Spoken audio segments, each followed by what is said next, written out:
Okay, so we got the box mounted onto the wall, and I got the first part of the flexible conduit pulled through, and it's gonna go somewhere into here. Okay, so we have it mounted, connected through, and goes into the walls.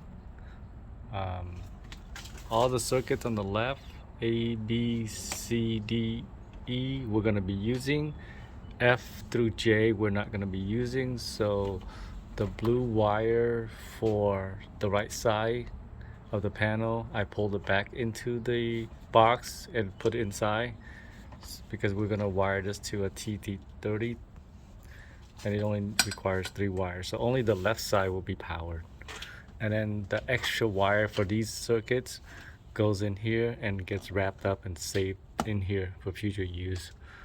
The rest, A through E, gets pulled up into this.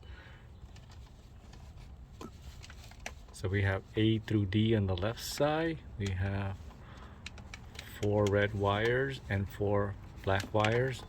And then we have E on this side along with the neutral and the ground. So the ground is going to go somewhere down here in this bus down below. Neutral is going to go up here, and then the black and the brown, the black and the red are going to be going through these circuit breakers. All right, here we have the box mounted. The ground from the transfer switch comes in, goes to this terminal, and that gets shared to the plug, and then the blue is going to carry the current, goes in there, and then neutral goes into where it's marked W. Okay, we're going to close this up. Okay, so we just finished wiring. So these white from the transfer switch got plugged into here.